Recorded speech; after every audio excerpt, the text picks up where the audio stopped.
When Zhao Jinyu was polishing his sword on his way back home, Duke Zhao was very angry. He said to Zhao Jinyu that Bai Chuan really hates it when people think of him as a girl, and Zhao Jinyu still dared to joke around like that. Duke was terrified that both of them were going to fight. Zhao Jinyu told Duke that it wouldn't have been a problem. He told Duke that everyone knows that Bai Chuan hates it when people consider him a girl, but no one knows why. Bai Chuan simply does not want the fifth prince to have hard feelings, since Bai Chuan has become a boy for the sake of the fifth prince. Zhao Jinyu told Duke that time when he joked about Bai Chuan being a beauty, the fifth prince was far away and couldn't have heard anything, so Bai Chuan didn't snap. Duke was surprised to hear that. He asked Zhao Jinyu that, didn't Zhao Jinyu say he is unaware of the fifth prince? Why do we know so much about them?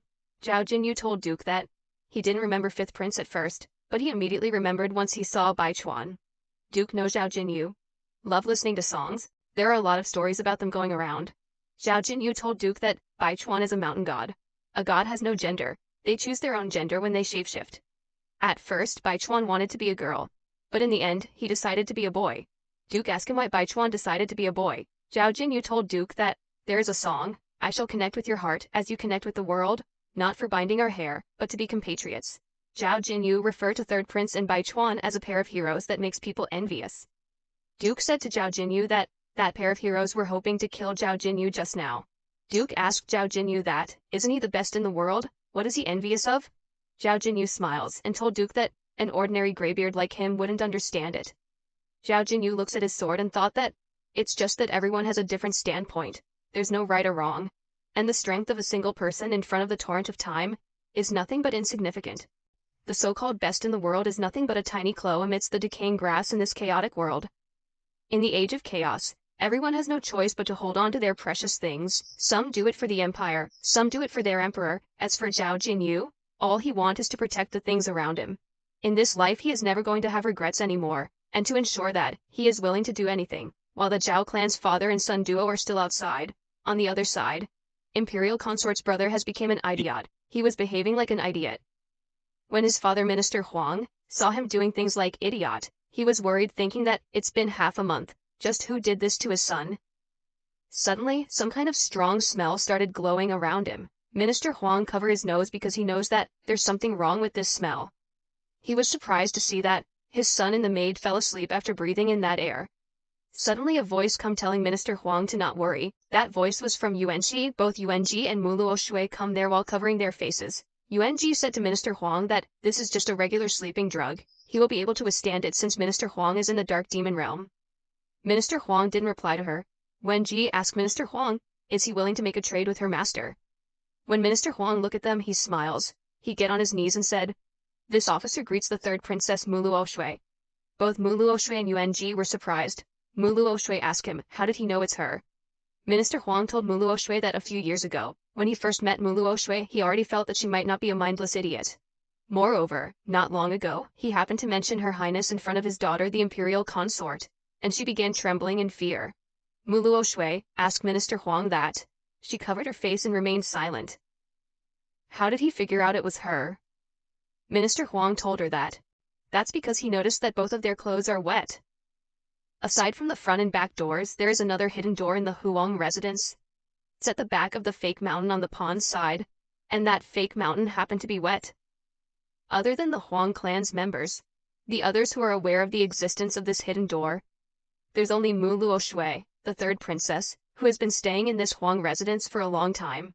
Only when so many coincidences piled up did he dare to be sure it was her.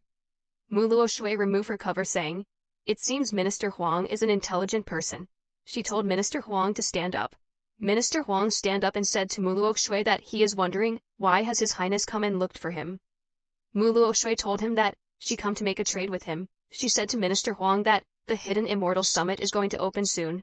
She want to go in and have a look. That's why she want Minister Huang to help her sneak into the army. Minister Huang asked her if she wants him to deceive the emperor. Muluo Shui asked Minister Huang that in exchange she will cure Huang Xingsheng's crazy illness. What do we think about it? Minister Huang smiles like devil, and said to Muluo Shui that this son of his is garbage. He won't be of any use even if he is cured. But deceiving the emperor is treason that may cause Minister Huang's entire clan to be eliminated. He said this trade is not beneficial. Muluo Shui thought that he's exactly the same as in her past life, skilled in calculating. Mu Luo Shui said to Minister Huang that the witch clan is still seizing Huang Yurong using her natal poisonous insect. She can also handle that. In addition, inside the Hidden Immortal Summit, there is a primary fetus that can make a person young again. She can also find it and give it to Minister Huang. Mu Luo Shui said to Minister Huang that if he is still unsatisfied with this, she'll just leave. Minister Huang thanked Mu Luo Shui for her compassion. He bowed down in front of Mu Luo Shui, saying, "This officer is willing to serve Her Highness like a dog and a horse." Mu Luo Shui looks at Minister Huang, thinking that he must be feeling smug right now. Mu Luo Shui smiles, thinking that since she could exploit Minister Huang in her previous life, she can do so in this life too. On the other hand, Emperor Ji Xinghe was drinking with immortals. He said to them that both immortals have traveled long distances to assist the imperial court. This must be the fortune of the Zhou dynasty. Ji Xinghe never expected Chen Yongzi, one of the masters from the Nine Peaks and Tai sect, to come. Chen Yongzi is known as Master of Eternal Thunder, and is already in the light immortal realm. He's stronger than the chaplain. Ji Xinghe smiles, thinking that he can secure help from such a person. In that case, he'll be able to relax about the group going to Hidden Immortal Summit. Chen Yongzi asked Emperor Ji Xinghe that his conditions remain the same as what he wrote in the letter. What did he think? Ji Xinghe asked Chen Yongzi that. What did he mean? Chen Yongzi said to Emperor Ji Xinghe that he will represent the illusionary peak to assist the Zhou dynasty for 20 years. In exchange, Ji Xinghe must grant the authority to develop the Hidden Immortal Summit with the Zhou dynasty. Ji Xinghe remembered that's what Chen Yongzi wrote in his letter. Ji Xinghe thought, as the saying goes, divine soldiers under heaven all came from the Hidden Immortal Summit. Maybe some divine soldier will also be born this time. However, using dead objects in exchange for the assistance of a light immortal for 20 years? Ji Xinghe smiles and said it's worthwhile. But Ji Xinghe has a question that, can you really trust both of them? Ji Xinghe looks at the girl who comes with Chen Yongzi, thinking, what is this girl's identity? Even the Tai sect's peak master is watching her expression. Emperor Ji Xinghe said to Chen Yongzi that he still haven't introduced her. Who is she? Chen Yongzi told His Majesty that she is his disciple, Mu Jin. Mu Jin greets the emperor. Ji Xinghe said to Mu Jin that fairy doesn't have to be so polite, please sit down and talk. Ji Xinghe thought that, do Chen Yongzi take him as an idiot that he will believe him that she is his disciple? Ji Xinghe said to Chen Yongzi that they can develop the Hidden Immortal Summit together, but he have a condition. Chen Yongzi asked Emperor Ji Xinghe to speak his mind. Ji Xinghe asked Chen Yongzi that previously he summoned the prince and the vassal state to send troops to go and explore the Hidden Immortal Summit together. Do we know about it? Chen Yongzi told him that he've heard about it. Ji Xinghe laughs and said to Chen Yongzi that his condition is, this time during the trip to the Hidden Immortal Summit, he want those people sent by the prince and vassal states to be all dead. Chen Yongzi was shocked to hear that. Chen Yongzi was thinking, Todd, tens of thousands of people, and aren't they all loyal to the Zhou dynasty? Suddenly Mu Jin called Chen Yongzi name softly. Chen Yongzi looks at the emperor and told him his answer. After the banquet, both Mu Jin and Chen Yongzi were walking. Chen Yongzi said that those armies are all loyal to the Zhou dynasty, but Ji Xinghe racked his brain just to plot against his own people. Mu Jin called Chen Yongzi by his name and asked him that, did he cultivate on the mountain for so long that his brain became a stone? Chen Yongzi was surprised to hear that question. Mu Jin told him that Zhou dynasty was founded only 2 generations ago. There is still the southern border, the northern wasteland, and the Millennium Demon Kingdom surrounding the borders. Then, there are the princes and vassals. Each and every one of them could be a threat. Who knows if they will revolt and invade the country? However, Huang Yu, under Ji Xinghe's command, can be considered capable. In the last few years, the imperial court has created 3 direct militaries.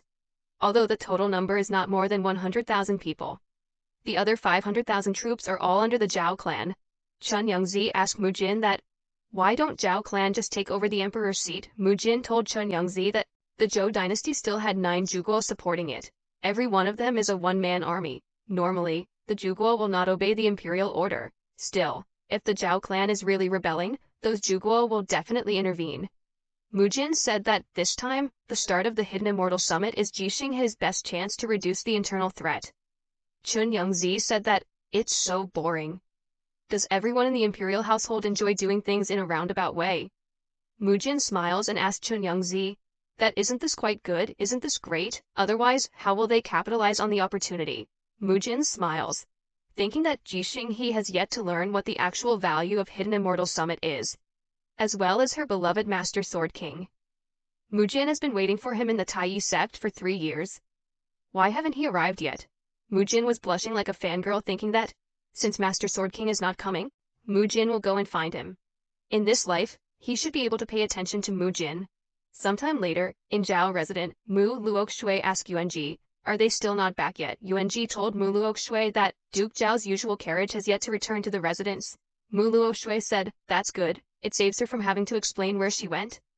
Mu Luoxue said that the blue sparrow hasn't eaten anything all day. She told Yuanzi to bring something for it to eat. Yuanzi said okay, and when she looks at the blue sparrow's cage, she saw that blue sparrow is not in his cage. Both Mu Luoxue and Mu Jin were too shocked to see the empty cage. Yuanji asked Mu Luoxue that, young master's bird is gone, what should they do now? Mu Luoxue was too confused. She shouted at Yuanji that, what else can they do? They should quickly search for it. Zhao Jinyu finally reached home. He was too tired. Zhao Jinyu remembers that his older sister seems to be coming back home tomorrow. It's been so long since they last met. She's going to cause trouble once she's back. Zhao Jinyu suddenly remembers that. She doesn't know that Zhao Jinyu is engaged. Zhao Jinyu noticed something. It was Blue Sparrow. Blue Sparrow sit on Zhao Jinyu's shoulder. Zhao Jinyu asked Blue Sparrow, why did she come back? Blue Sparrow was very angry. She said to Zhao Jinyu that she think he need to clarify something. She is a human, not a bird. Zhao Jinyu looks at her and asks her that, it has been a while since you've seen her. How did her cultivation rise so much, Blue Sparrow? Remember that, how UNG was feeding her some spiritual pills forcefully. Although Blue Sparrow don't want to admit it, those weird pills seem quite useful. Blue Sparrow said to Zhao Jinyu that of course, it is because she is talented. Blue Sparrow told Zhao Jinyu that Mu Luoxue is deceiving him. Don't he care at all? Zhao Jinyu thought that. Blue Sparrow was talking about how Mu Luoxue and UNG were trying to catch Blue Sparrow again in courtyard. He asked her if Blue Sparrow was talking about that. Blue Sparrow said, that's right, it's about that matter. Zhao Jinyu told Blue Sparrow to don't worry about it. Doesn't it look fun? Blue Sparrow was thinking that just as she guessed. Zhao Jinyu is well aware that that woman is not simple, as expected of the high priest. But the next day, Mu Luoxue dyed a crow in blue color and gave it to Zhao Jinyu, saying it's Blue Sparrow. When Zhao Jinyu asked her about it, she started acting like a dumb right away. But later on, she told him the truth. Next day, Mu Jin and Chun Yongzi were in an inn. Chun Yongzi said to Mu Jin that, this capital sure is prosperous. However, the liquor here is far inferior to that of the Taiyi sect. But Mu Jin didn't reply to him. She was looking outside the window. Mu Jin was looking at Zhao residence. Chun Yongzi said to Mu Jin that he have accompanied her for half a day. He is fine staying with her while she wait for someone, but she cannot just leave him here talking to himself. Mu Jin said to Chun Yongzi that she did not request him to accompany her. He may leave if he is unable to wait any longer. But suddenly she stopped talking. When she saw Duke Zhao and Zhao Jinyu coming out of their residence, Mu Jin started blushing. Hard appear in her eyes asked she saw her master sword, King Zhao Jinyu. In Mu Jin's points of view, Zhao Jinyu looks like some king of prince from a romantic novel. She was too happy because she finally met him again. But suddenly, she saw that a woman is standing beside Zhao Jinyu, and that woman is Mu Luoxue. Mu Jin face turned from a fangirl to killer girl. In it instead, Mu Jin called Mu Luoxue bitch. Mu Jin said that, this Mu Luoxue bitch dare to approach the Sword King, she'll kill her. Chun Yongzi get Mu Jin's drink and ask her that, if she is not going to drink her, then he'll help her drink it. But Mu Jin's all the attention was on Zhao Jinyu and Mu Luoxue. Mu Jin stand up and throw the table saying she is going to kill Mu Luoxue. Chun Yongzi was surprised thinking, why is she reacting like that? He just wanted to drink one more cup. Mu Jin calmed herself, because she knows that, she have to calm down. Mu Jin left from there. Chun Yongzi told her to wait for him. He asked her where is she going. Mu Jin is unsure why Mu Luoxue is here, but she need to figure something out quickly. From the ground, Zhao Jinyu looks at that inn, because just now, he felt a familiar aura. Zhao Jinyu's older sister, Rishuang come back from the border. Duke Zhao asked her if she is tired. He'll ask someone to draw hot water for her. Rishuang told Duke that, she is not in a rush. Rishuang turned around and asked Zhao Jinyu that, why is he getting married so soon? Zhao Jinyu laughs and asks her, is she jealous? Rishuang looks at him angrily. She looks at Mu Luoxue and said that, she've heard some rumors about the third princess. Rishuang goes to Zhao Jinyu and silently said to him that, if he believed this marriage to the imperial household has wronged him, they can do something about it. Zhao Jinyu grabbed Mu Luoxue's hand and asked Rishuang, what is she talking about? He said that, a debauchee matched with an idiot? Isn't this a perfect combination? Rishuang looks at Zhao Jinyu thinking, is this still my little brother? She remembers that previously Zhao Jinyu acts like women will only affect his speed of drawing out sword. Rishuang even thought that Zhao Jinyu might be interested in boys instead. Rishuang grabbed Zhao Jinyu's clothes saying, she have remembered something. Before Zhao Jinyu could say anything, she dragged him away. Rishuang asked Mu Luoxue to let her borrow his brother for a minute. Luo Shui was confused about what is happening. Rushuang asked Zhao Jinyu to return her money. Zhao Jinyu tried to play dumb asking her what money. Rushuang told him to don't act dumb. She was talking about military spending. Zhao Jinyu have secretly made so many pills that can increase cultivation. He even burned many treasures on purpose to deceive others. Rushuang asked Zhao Jinyu that, do we know how many pills she helped Zhao Jinyu sell while she was at the border? She didn't even take one for herself. Zhao Jinyu asked her how much does she want. Zhao Jinyu showed Zhao Jinyu her 5 fingers saying this much. Zhao Jinyu said 5 taels. Sure, he can give that much. Rushuang told Zhao Jinyu that she want enough money to feed 50,000 people. When Zhao Jinyu hear 50,000 people, he asked Rushuang is she serious?